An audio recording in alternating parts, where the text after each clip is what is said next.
All right, Karie, you ready? Yes, I am.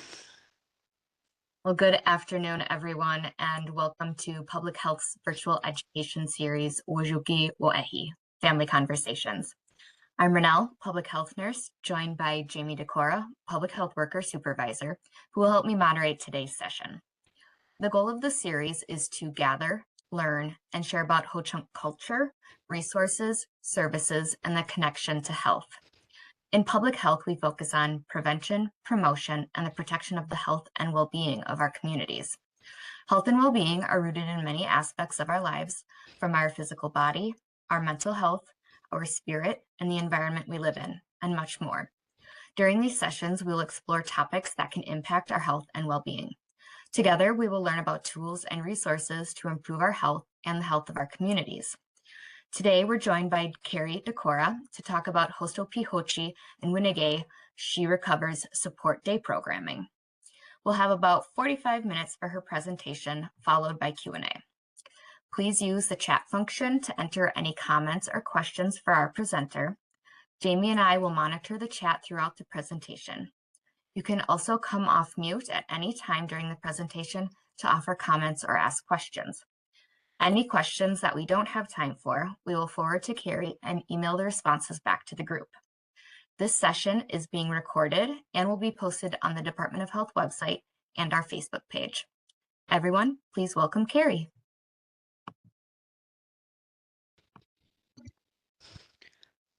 Good afternoon, everybody. I'm going to get started and share the presentation that I've made. So hoping you can all see it. My name is Karie Decorah. I am the director of the Women's Recovery Home.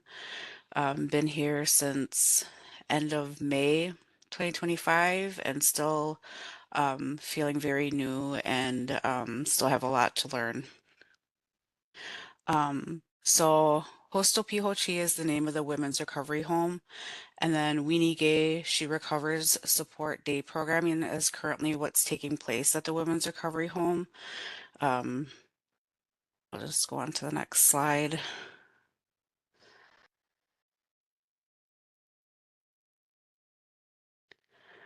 So hostopi hoci translates to good gathering home.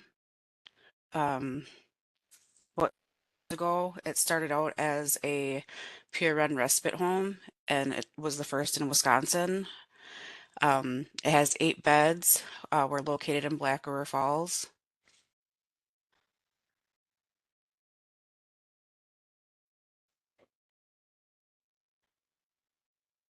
So right now, the current status of Hosto Pihochi, staff includes myself, and then we also have 3 women recovery advocates.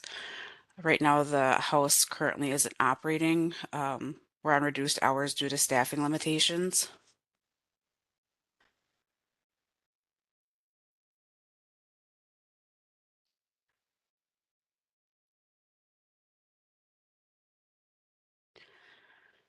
So the eligibility requirements for day programming are women, they have to be 18 and above, and then enrolled in a federally recognized tribe, and then are diagnosed with substance use diagnosis or having challenges.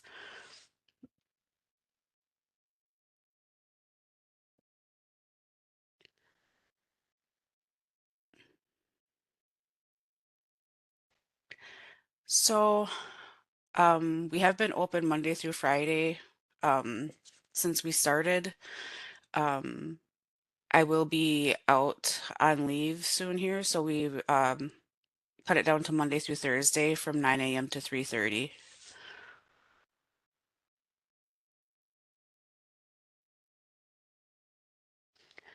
So this is the first day we completed day programming and that we had participants, and it was just a really exciting day for all of us. We started on October 6th, 2025. So there's myself on the left, and then Alina Dick, then there's Nellie Blackdeer, and then Tanelia. She was by Tennille, last name Sprinkle. Really enjoy working with each one of them, and they have, a lot of their own strengths that they bring to the home.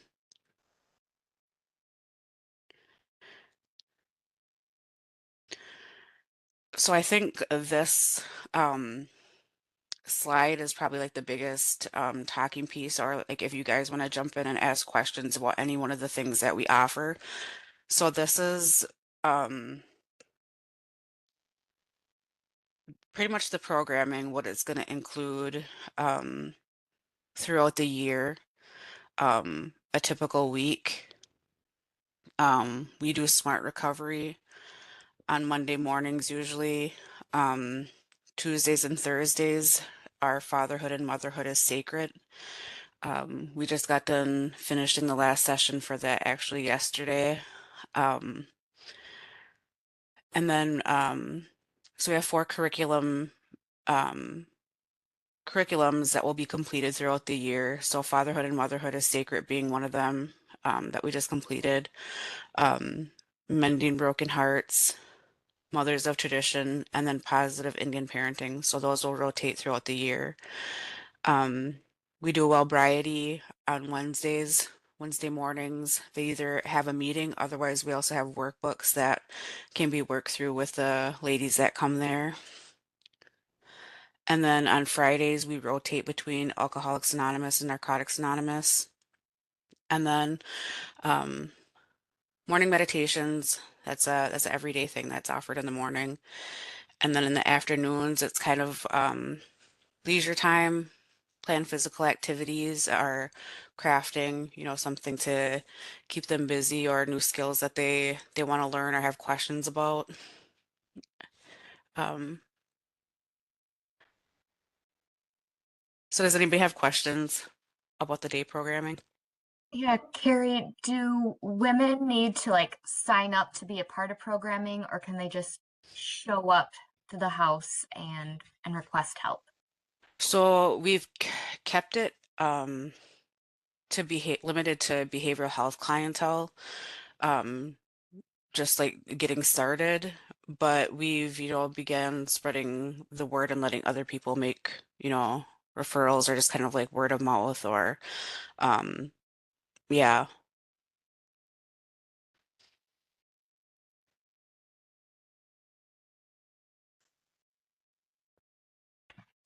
Do you mind kind of walking through mending broken hearts? I know we had gotten a lot of feedback of folks interested in that program. Minister was supposed to join us a couple weeks ago and ended up having to cancel that session. So if you could just spend a minute or two talking about mending broken hearts, that would be great.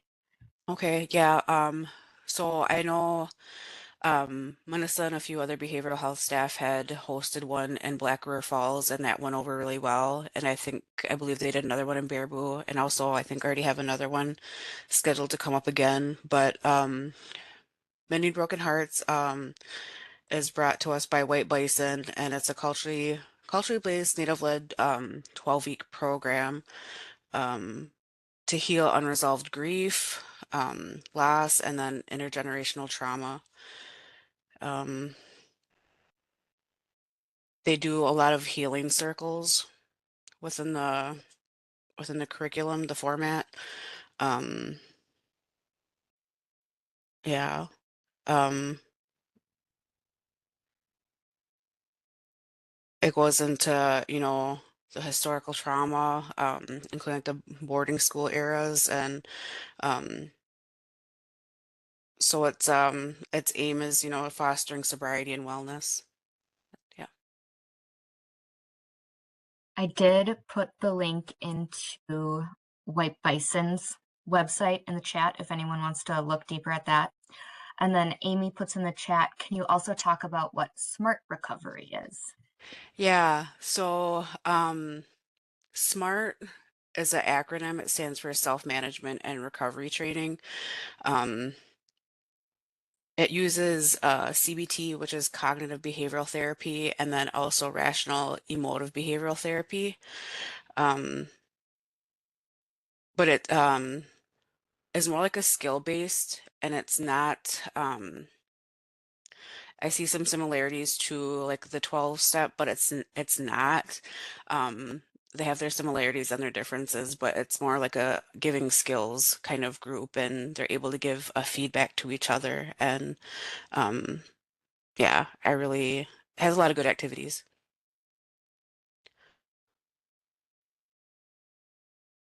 When somebody is referred to the program to actually stay there, um, are there, when they come, is there certain requirements? Do you guys go over, like, is there a treatment plan sent with them and they're required to like do so many meetings or have certain expectations? How does all that work? So my being there, it hasn't been open 24/7. Um, and I know for future when it is open for to take residents to be there, it will be a place for them to have a safe place to go before they get into inpatient treatment, and then also potentially if they need a safe place when they return from inpatient treatment that um, that could be a possibility for them to come back. Um, as far as them attending so many meetings, I guess it's not a requirement, I should say. Um, this maybe I should have put a schedule on here, but the day programming will be the same throughout when we do open for residents. So I mean they'll be getting meetings there and then also that will be offered to take them to meetings that we have here in town. So I mean if they're not Okay. actively looking for a job or working because they're able to work while they are there, they'll have to participate in the programming. Okay. So it's going to be more like almost like transitional housing. Yeah, I guess yeah, could say that. Okay. Thank you for asking. Good question.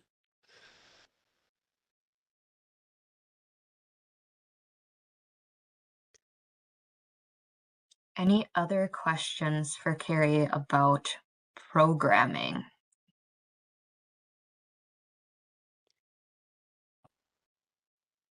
It sounds like you have a lot of great programs going on over there at the house. It does. Jamie would like to learn. Oh, sorry. Go ahead, Amy. I'm sorry.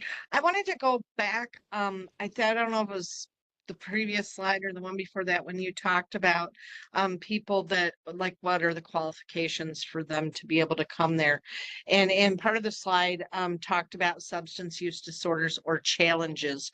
Could you elaborate a little bit more on what you mean by challenges versus actually having a substance use disorder? Yeah, because so we do like an initial screening, and if they aren't receiving services, we're not gonna, say that they can't come, but if they are open to getting, going to behavioral health or, you know, um, not just whole child nation behavioral health, but open to going being seen somewhere else, that would, kind of get them in there, more support. But they don't, because before when we were first taking people, it was within behavioral health clientele, so we knew that they were getting those services. Whereas if they aren't and they're kind of like, thinking about getting into recovery, we don't want to push them away because they're not seeing anybody.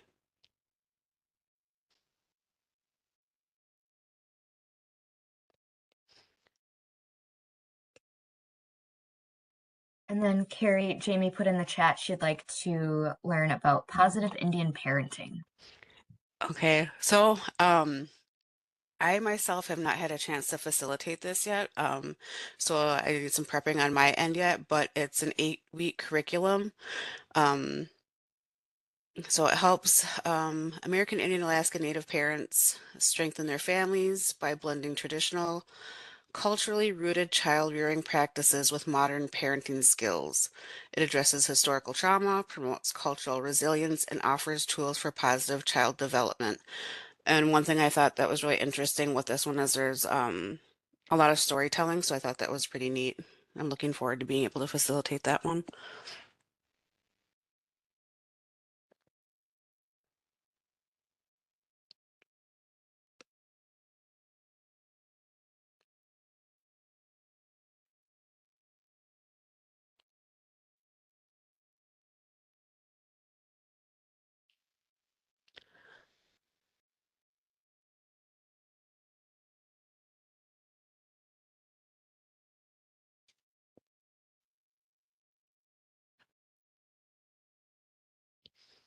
Anything else before Carrie moves on?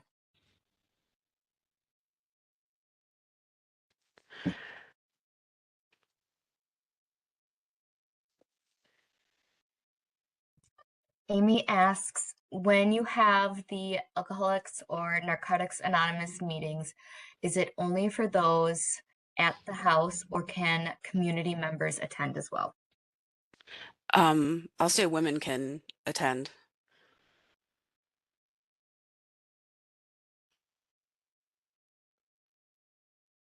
Mhm.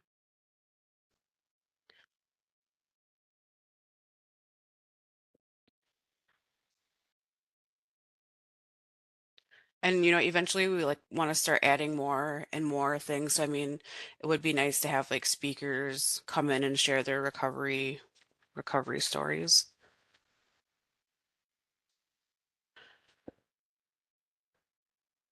And as far like the physical activities, we've been working with the whole Chunk Nation physiologist that we have here in Black River Falls, Kathleen Clemens, and then another thing we've been doing is volleyball, and that's been really fun. A lot of the ladies really like the change of scenery and just, yeah, being able to be active.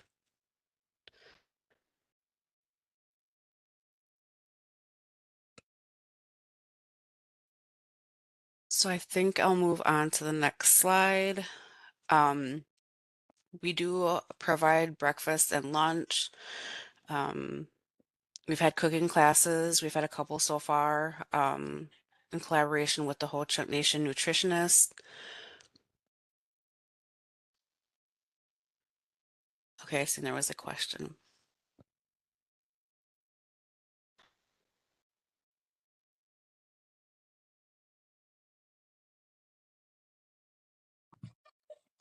So when would hostopi hochi be able to open for women to be able to come there prior to treatment or after treatment? Okay. So right now, I unfortunately I cannot give a time frame just because that's out of my control and knowledge right now. I wish I could give it a different answer, but yeah, right now I don't know.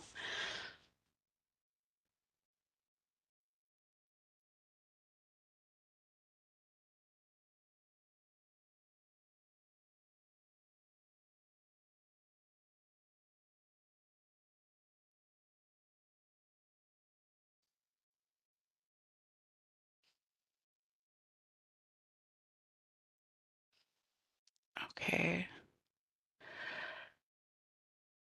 So transportation is available to participants that live within a 30-mile radius.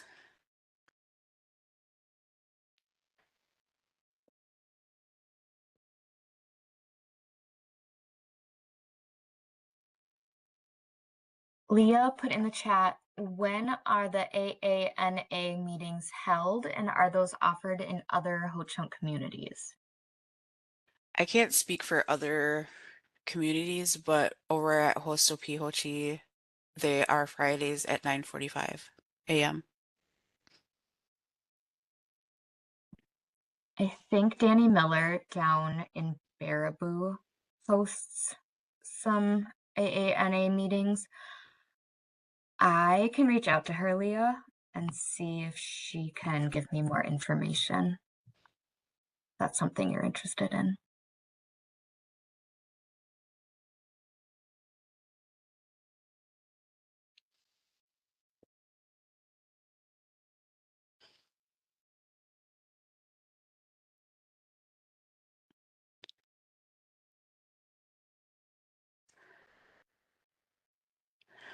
Okay.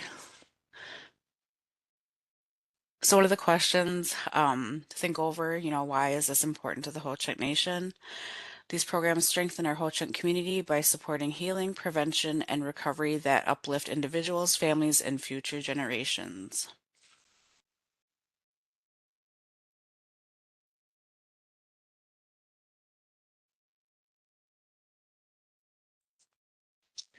How can I get more information? How can I access services?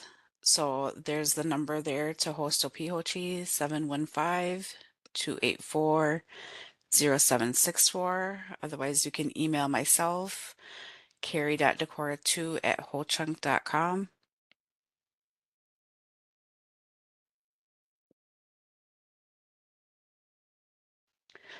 Um, so I was able to get a few testimonials on what the participants are saying, so I'd like to share them.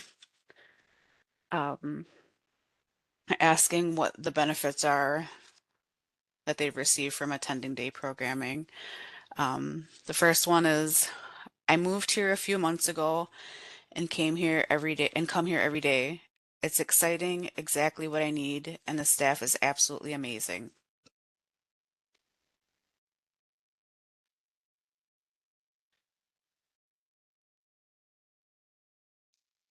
The next one, when I first started coming here with my daughter, I kind of expected it to be pretty much like every other treatment or recovery center, but soon realized that it was not.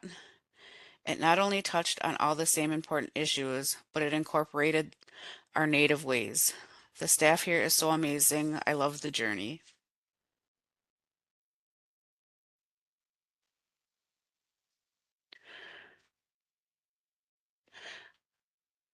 All right, the next one. Since coming to the recovery home, I felt very supported in my recovery and the positives that I wanted to do for myself from small to big, I handled a warrant, maintained my appointments for Vivitrol and medical to help support my recovery.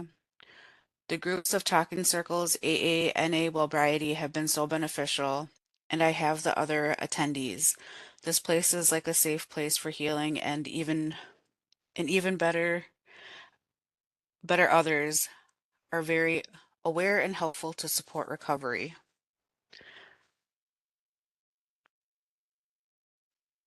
So those are just some of the comments from participants that come to day programming on a regular basis.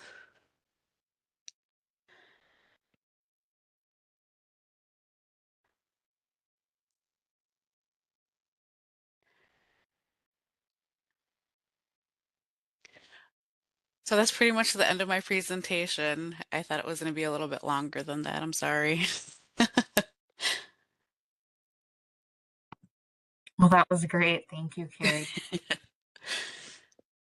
So we have plenty of time for any questions for Karie. The floor is yours, folks.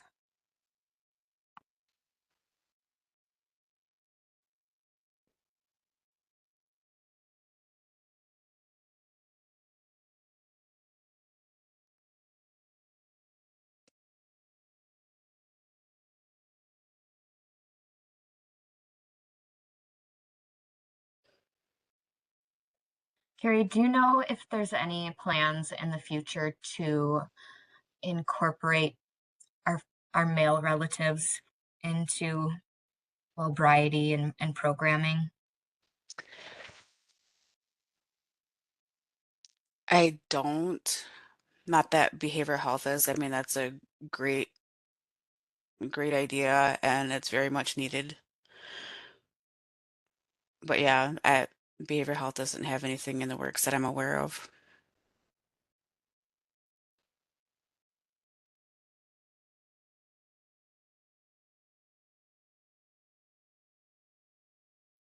Nadine would like to know if there are any opportunities to volunteer. Yes, there is.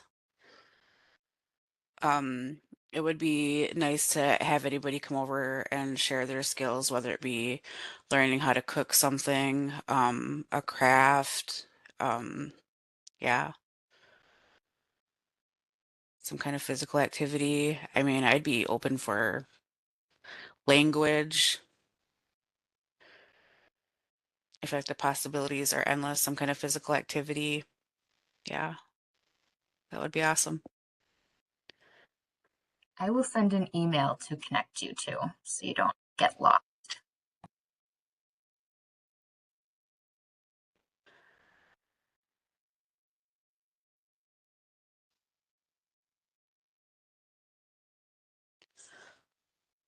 Yeah, I mean, we're slowly working on getting more and more things at the house.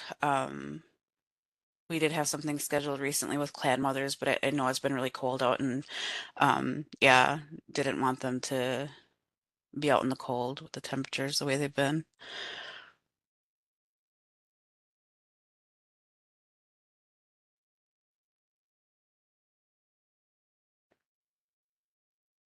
Did you want the address? It's W8801 or Black Hawk Road, sorry. Black River Falls, Wisconsin, 54615.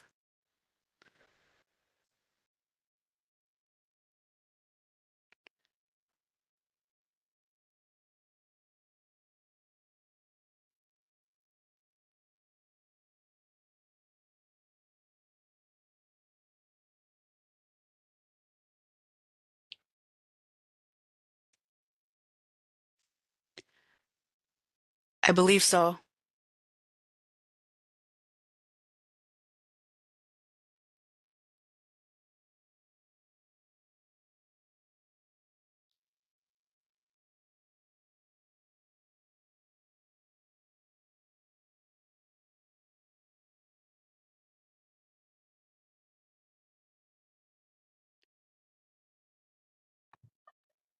Last call for any questions or comments for Karie.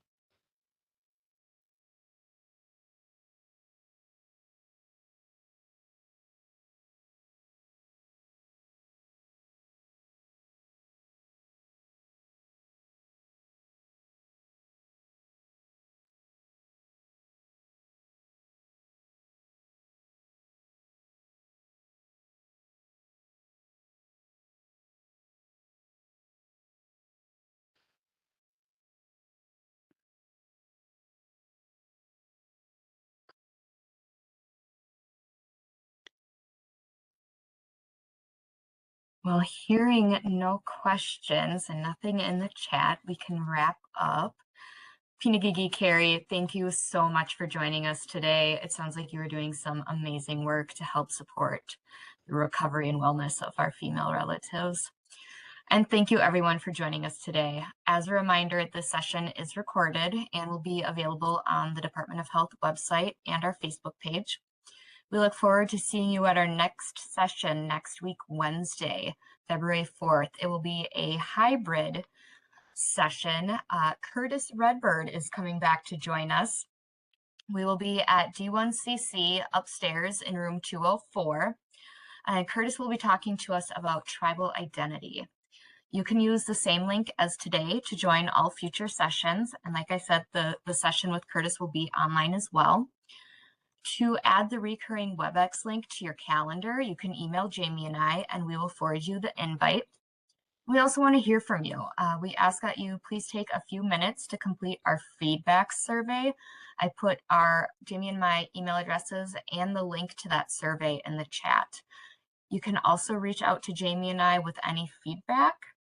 You know, if there's something that you want to see in this program, or if you want to present at this program, just let us know.